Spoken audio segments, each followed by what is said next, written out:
Welcome back. We're here with Anna Bradley, who is teaching us yoga today. So Anna, in addition to improving balance, what else can yoga do to help us age more healthily? So another great topic is heart health, which is really important. Cardiovascular disease is a leading cause of death in America.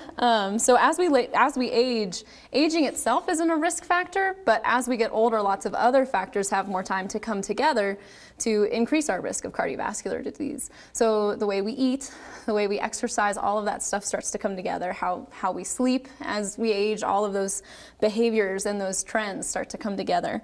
And so there are some physiological things that happen. I mentioned in the last segment how our arteries harden, the walls of our heart can start to stiffen, and our heart muscle itself can start to stiffen. And so the more that we can improve that circulation and work with that heart muscle, the better. Okay, so can yoga actually reverse some of these aging processes? So we're not going to reverse anything, unfortunately. Okay. We do continue to age. Okay.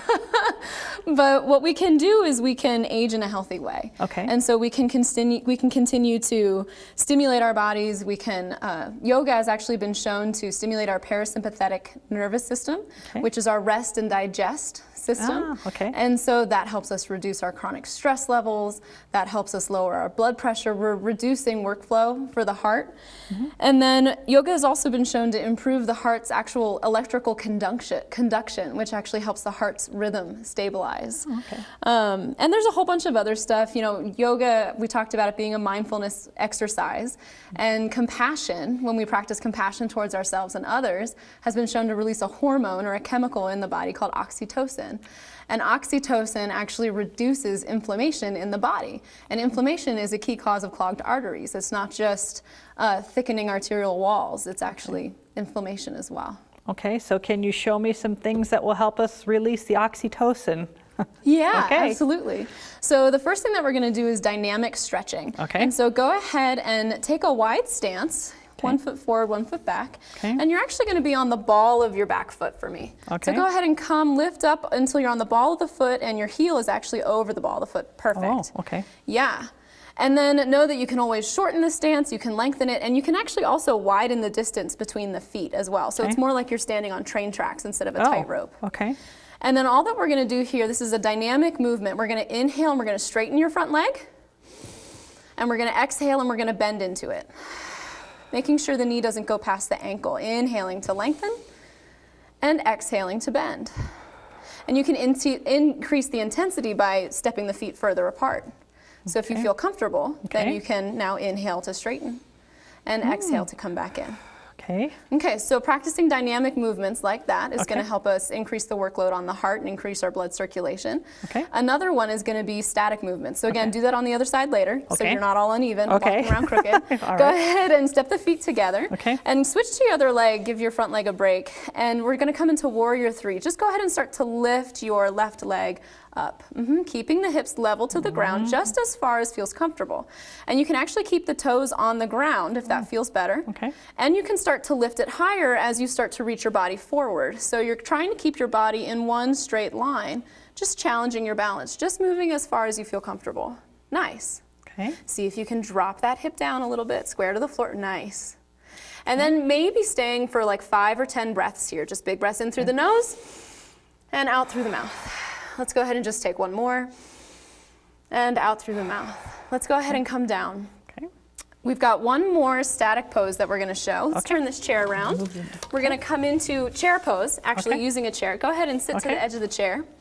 A lot of times people feel like they have to actually stay in the chair. That's really not true.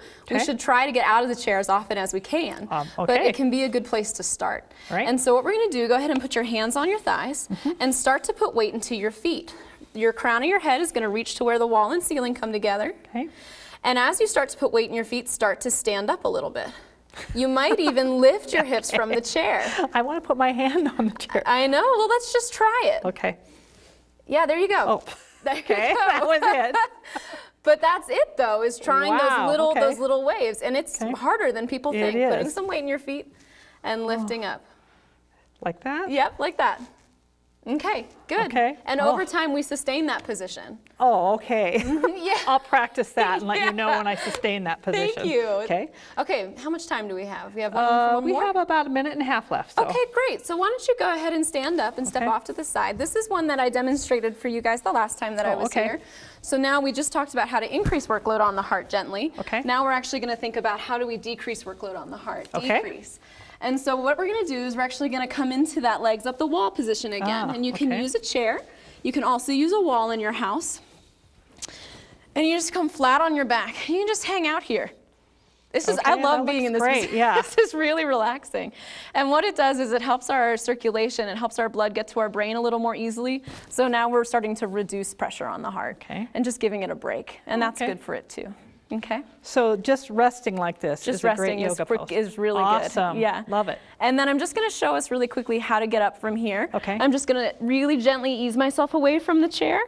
I'm just going to place my knees off to the side and roll over like you're a baby about to crawl. Oops. Okay. Sorry about that. Okay. And then you stand up. You can use the chair, place a hand down, and come all the way back up. So intentional movement, not just jumping up, is important. Thank you. Okay. Yes, so important. Okay, great.